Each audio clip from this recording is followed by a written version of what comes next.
I'm giving a sort of a semi-formal talk tonight because it's a celebration, so it's not heavy-duty technical. If you would want it heavier, you need your time machine, go back to 4 o'clock over in the computer lab. Some of you were there, but anyway, otherwise you need a time machine. So this is just sort of rubbishy title, and I'm going to say a little bit about C++, and I am going to leave room for questions, so we can get a discussion about it. And there is some code on it, because I really feel like a total fraud if I don't show some code. After all, what am I working on? I'm working on things to write code with. So basically, I'm talking a little bit about what I think is the real world, and then looking at C++'s role in it, what is it supposed to do, what can it do, talk about fundamentals, one example, and then a little bit about evolution. By the way, that is not the stars. That's a graphical rendition of the stars. So every picture I have here has something to do with C++ somehow, and this happens to be something that the astronomers were using to display things. And my real world basically consists of applications. That's the key thing. What can you actually write? My PhD is in systems work and machine architecture, and I'm not a languages guy. I don't actually get very excited about languages. I get excited about what you can do with languages. So, one of the nice things about being in computer science is that you can do anything, really. It's a perfect good excuse for getting into anything. You can go up and see an observatory. You just find some astronomers that use your work. And you can have a snowball fight in the summer. That's Mauna Kea in Hawaii. And you meet nice people. That's Alex Stefanov, father of generic programming. Some guys at Lego. Really cool things. Places, people, a lot of scientists, and a lot of applications. What else have I got? Applications. There's a small engine, 111,000 horsepower. If there's a bug in its control program, you have a very large ship adrift in the Pacific or something like that. So bugs I don't like. And since you haven't seen that picture of the ship adrift, that program worked, done by some friends of mine.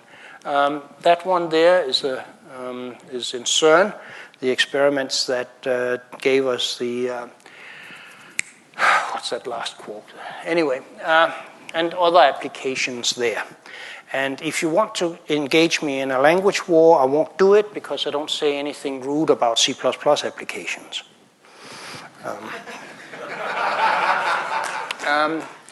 And it just goes on, and there's new stuff coming every time. I was up trying the virtual reality stuff. It's really cool.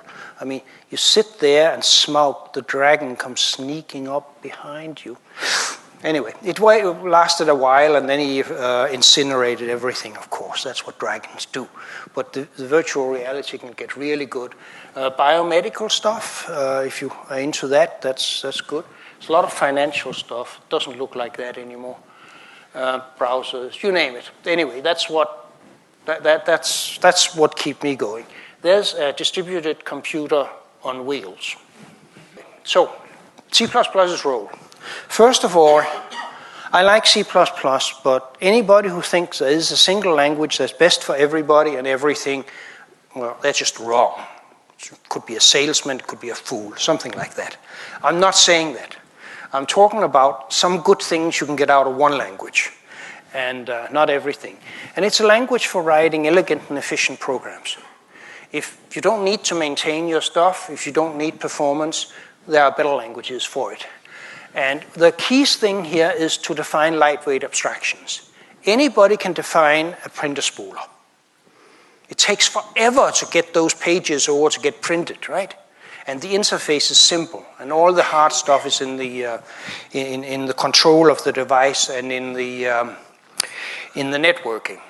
I'm interested in networking and control of the device. I'm not interested in the abstraction of a printer spooler because that's easy. Anybody can do that. Any language can do that. That's fine. lightweight abstractions like a smart pointer, a complex number, small screen things for a screen for a game, that's difficult. So that's what I'm mostly interested in. A language for resource-constrained applications. When you run out of memory, when you run out of time, when you run out of battery, people start using C++. And that's what it's aimed for. That was how it started out. I needed to distribute a operating system kernel, and never got to do it, but that was what it was designed for. No language in '89 could do both abstraction and deal with hardware. And building software infrastructure is where it is.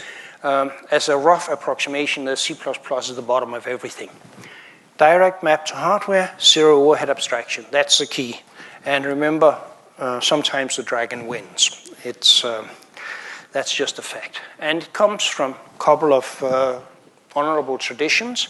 Here we have the hardware line using every byte, every cycle. That's David Wheeler, my advisor. And we go through BCPL, Dennis Ritchie, and C, and up here. And up there, we have the greatest improvement in programming to date, the invention of Fortran. What they did was they lifted the language from the machine to something that was fit for humans. Very odd humans, engineers, scientists, but nevertheless humans, as opposed to for the machines.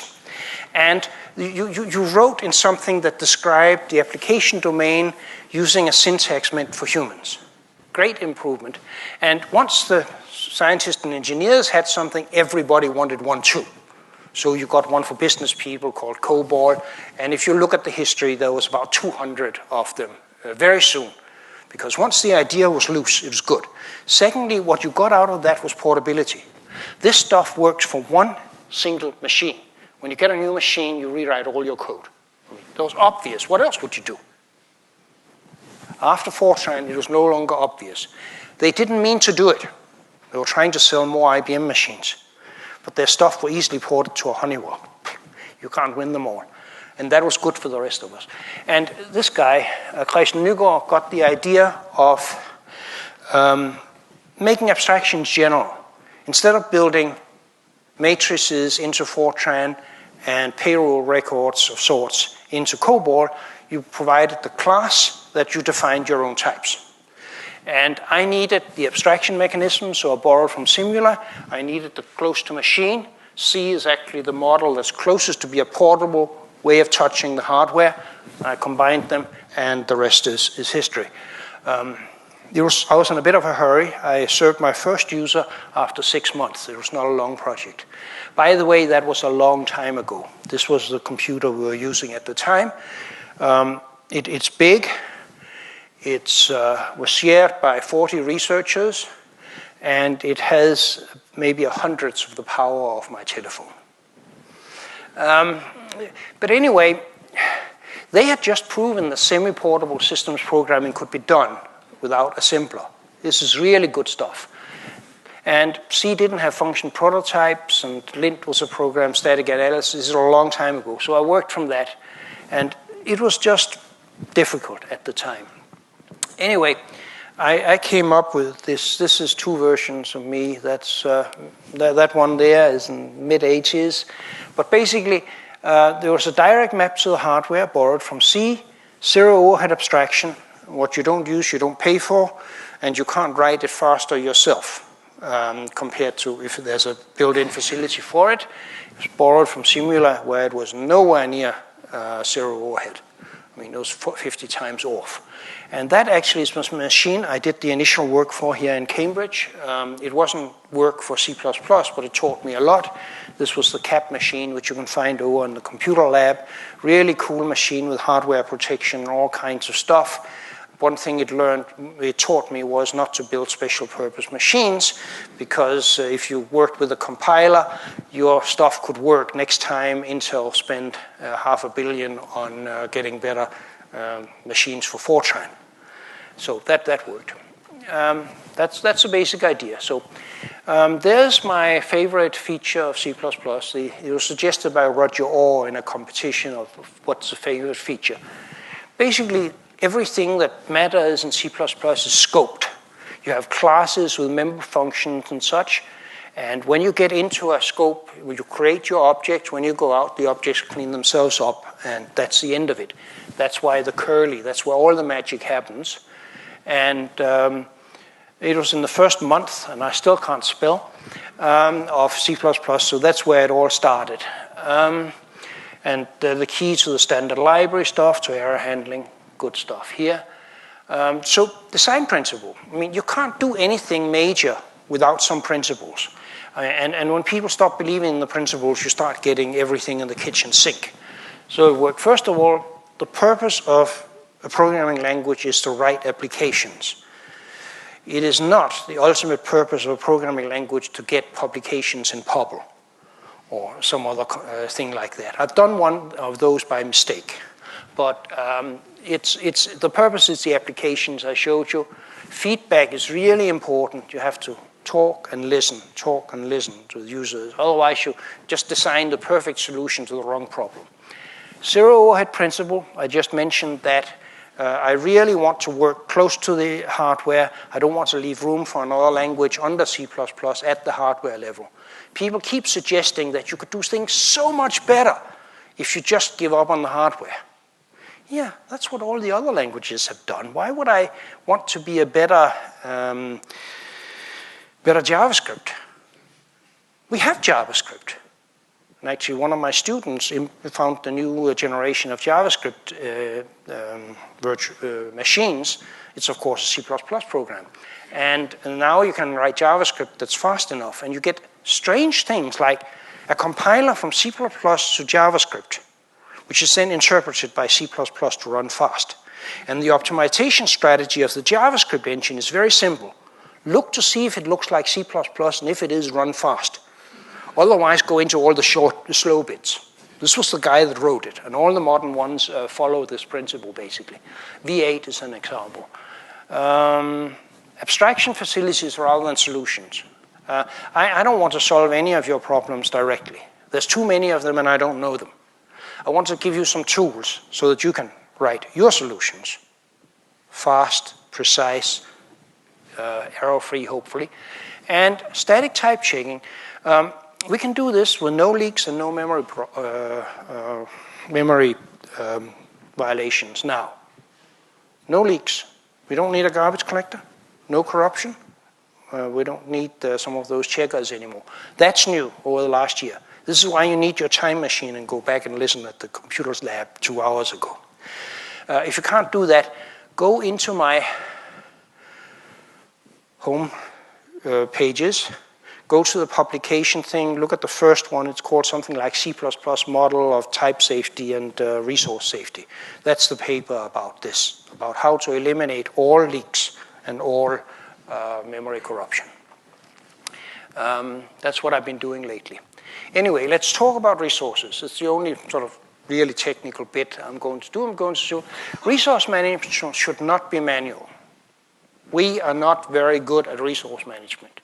We can keep track of about 10 things. But after that, there's trouble. Okay, I create an object. I give you the pointer to the object. Who's supposed to delete it? You? Me? We'll get it right if there's only one page of code. If there's 100,000 or 1,000,000 lines of code, sometimes we'll both delete it. Total chaos. Sometimes neither will delete it, and the machine will eventually grind to a halt with running out of resources. We need help for this. Experience shows that, yeah, we can get it right most of the time, but then something goes wrong. So we don't want leaks. We don't want complex code because we get it wrong. And one thing we have to remember is that resources are not just memory. Leaking memory is bad. Leaking thread handles is worse. Leaking file handles can be about the worst because the operating system don't have that many file handles. So that's the quickest way of making a machine freeze. And remember, some of my friends write space probes. You really, really don't want to have to send a repairman to Mars. It's expensive. It's difficult. So you don't want leaks, and the leaks are other things, thread handles, locks, and such. So we need to have a general mechanism for resource handle, not just memory management. And so the idea is every resource should have an owner, usually a handle. And you have the handles on the stack and in other objects and such, and that's how you can get rid of things. Every resource is owned by one thing. A resource, by the way, is something you have to request and give back. That's the definition. Absolutely general. So let's take an example here. There's a gadget. I make myself a new gadget. Ooh, I'm a Java programmer, or C# programmer, or old-style C++ programmer. I like to use new. That's how you make objects. And you get a pointer out there. And then we have some weird code here that throws exceptions or return. And then when we're finished, we delete things. First of all, we don't get here all the time. Look at that return statement. We just leaked because we forgot to delete that gadget, whatever that gadget is.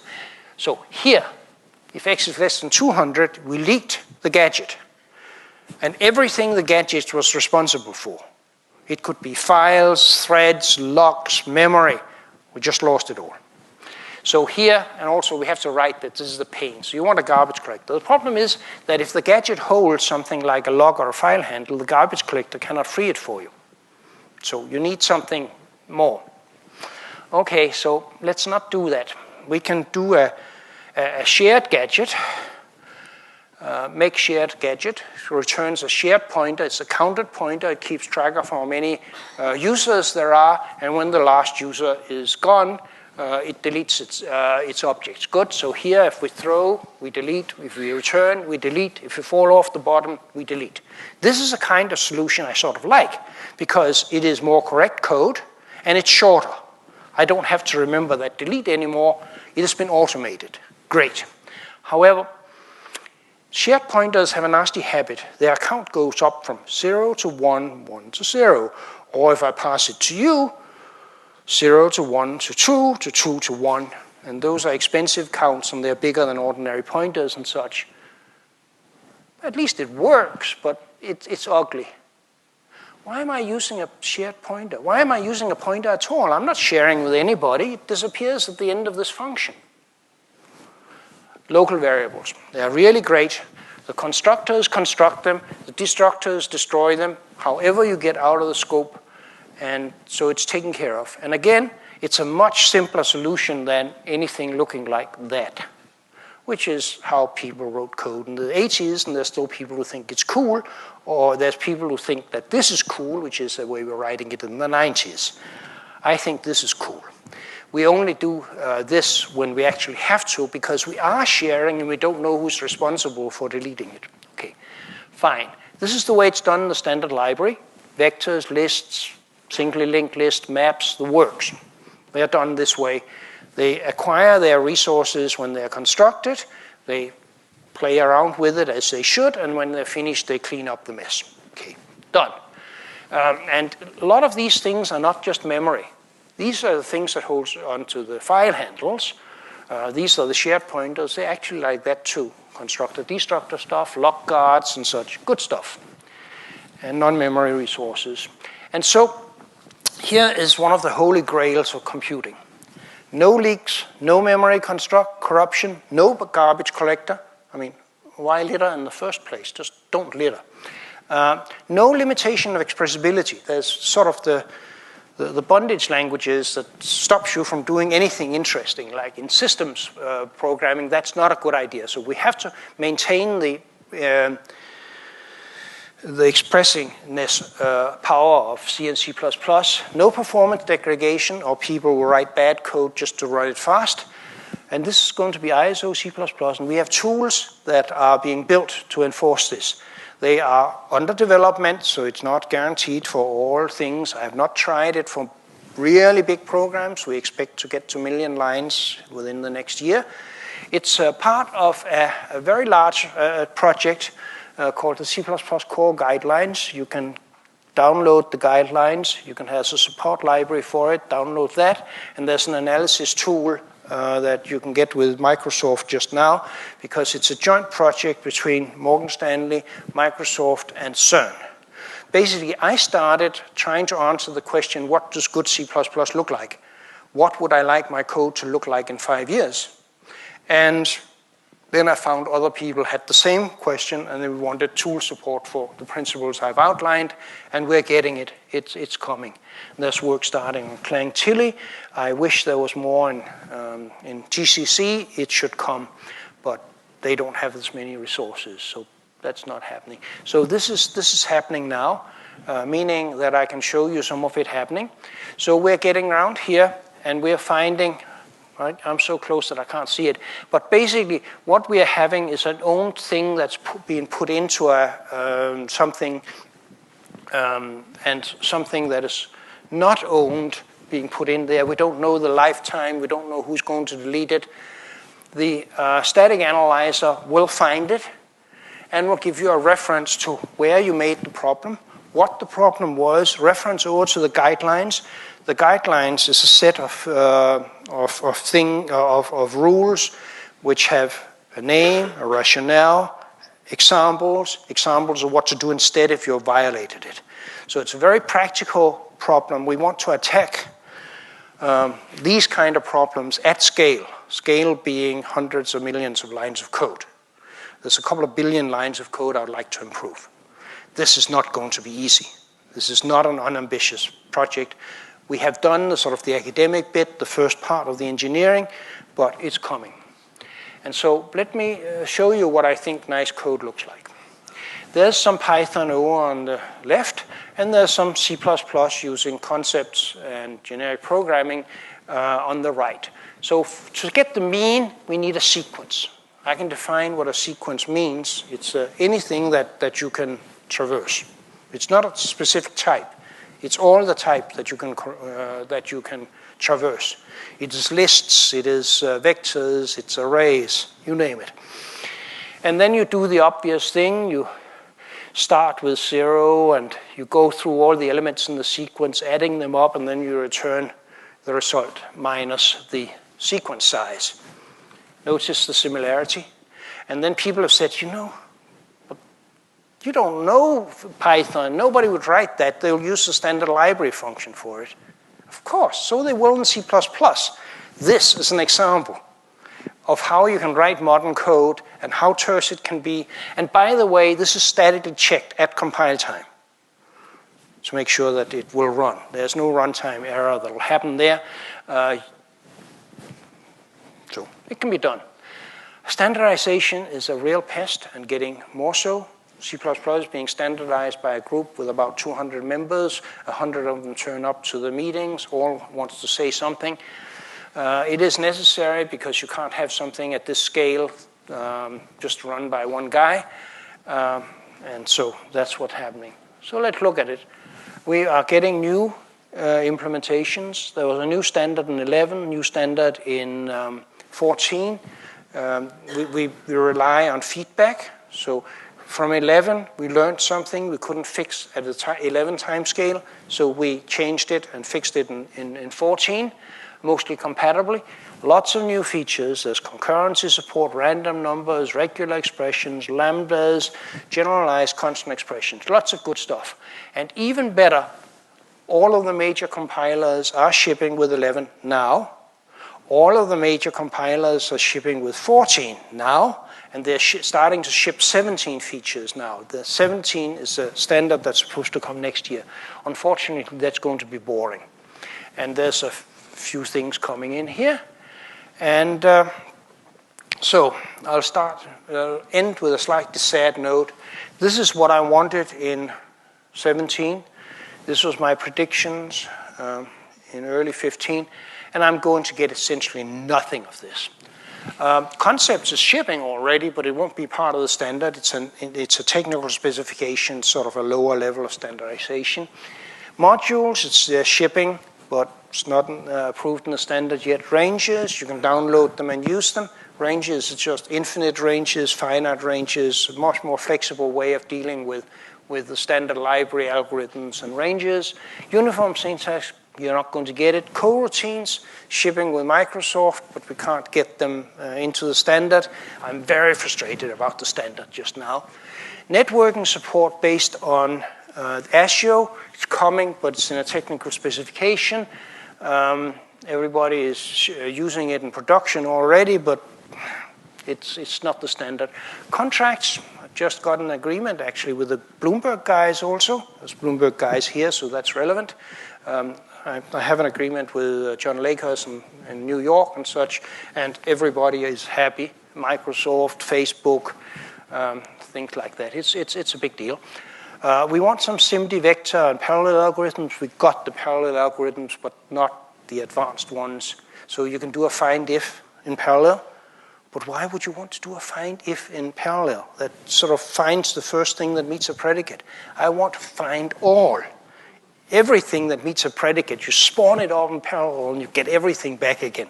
So they've done the first step of providing the framework for algorithms, but they haven't given us the new algorithms. Vocabulary types, I wanted optional, variant, span, and such. Span is part of the guidelines library, the SWORD library. It simply says, here's the beginning and there's at least n elements you can get to. Done. Too simple for the standards committee. We only got optional. They like complicated things. I mean, lots of people like complicated things, right? If you do complicated things, you get good grade in school. If you do really complicated things, you go to university and you can write academic papers. Simplifying things is hard and sometimes painful. I wanted a stack arrays. I couldn't get it, so this is a sad story. I hope you know Mark Twain. That's his quote. There's some general information. ISOCPP.org is where you go for news and things going on with the standardization and such. Some of my stuff, and down there the standard stuff, more than you ever wanted to know about the standard. Basically, the tour of C++ is a summary of C++ in 180 pages, which I think is pretty good.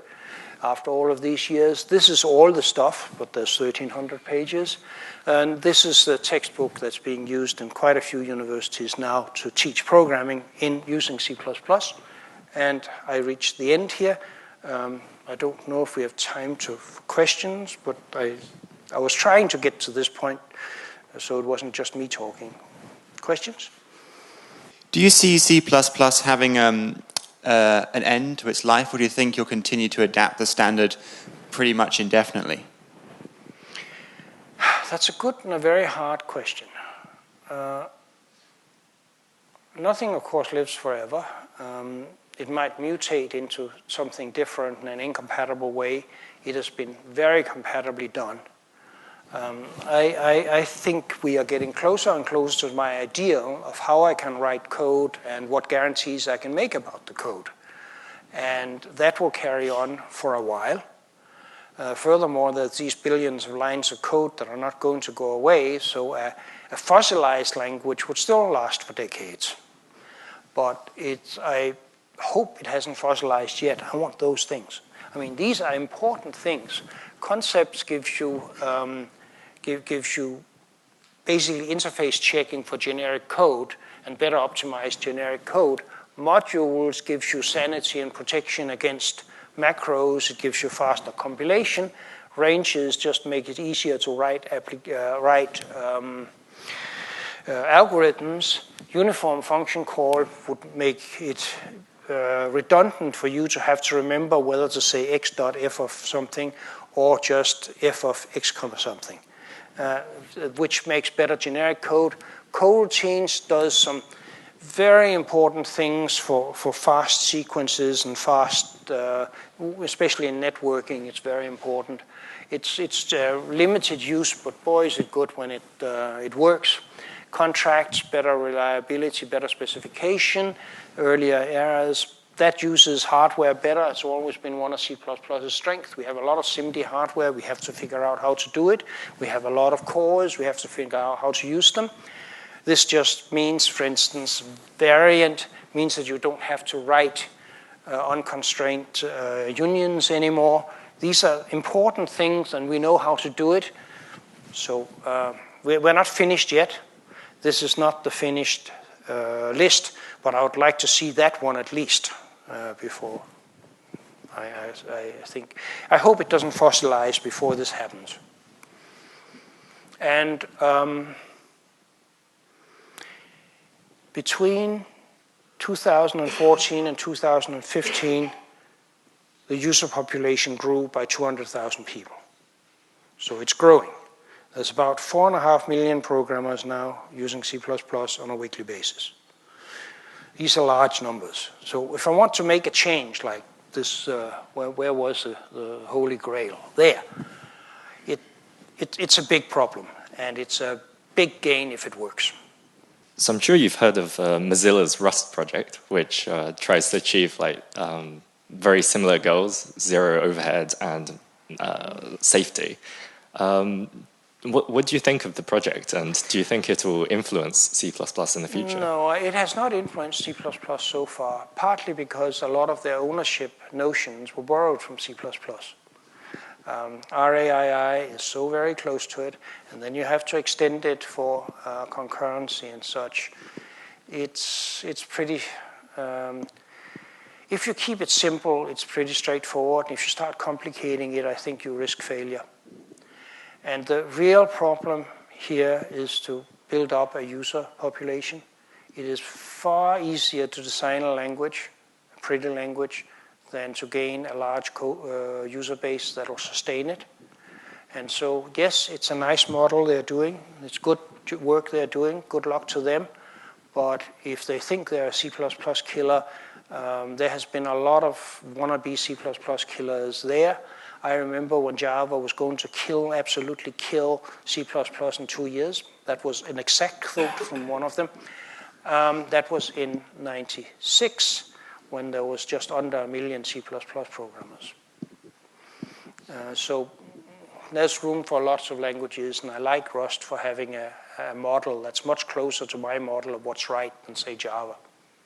I don't like garbage collectors. I really don't. I never did. And it's not just because they're expensive.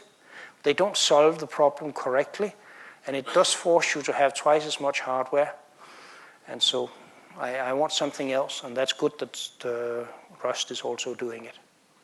Thanks. Would you like to say a few words about how Churchill and Cambridge contributed to helping you create C++? Yeah. The answer is not totally obvious because I didn't start on C++ till I went to Bell Labs after I was here. But that's the machine over in the computer lab. It was down in the Corn Exchange at the time, but behind the Corn Exchange. So I was here. I came to Churchill. I decided I needed a PhD, mostly as an excuse for staying in England for a while. And I chose Churchill, to be honest, because you had the best accommodation and because I was a clueless Dane.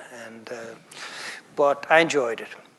And my daughter was born here, and it was really good. And if you got a kid while you're doing your PhD, you have a major incentive to finish and getting a job. So the fact that there was a community here, the fact that it was possible to have a family here, was very important. It's even better today with the computer lab right over there. Wish there was a decent pub around here, like there was in town, so that you could have a social life at work as well as in the community. But I think Churchill as a community, rather than any college, is a small community that's manageable at a human scale.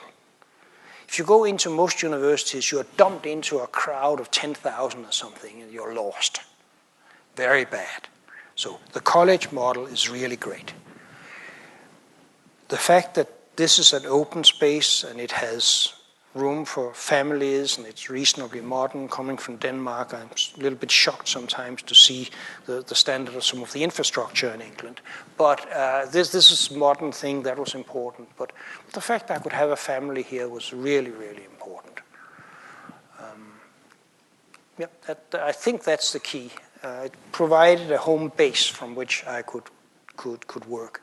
And being a PhD student rather than undergrad, the lab is sort of dominant in my memory and what I was doing. I mean, that piece of equipment there was absolutely essential.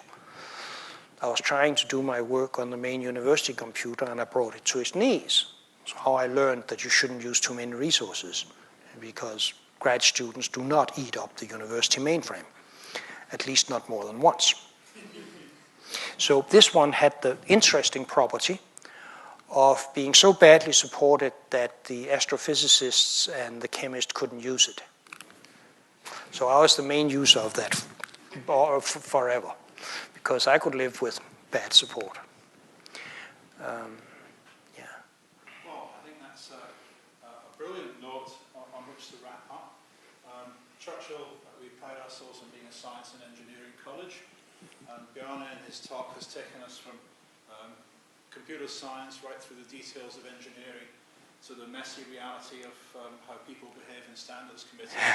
And of course, real engineering encompasses all these things. Yep. I don't think we could possibly have had a better kick-off for our annual dinner and lecture series in computer science. So thank you very, very much. Thank you, and good luck next year.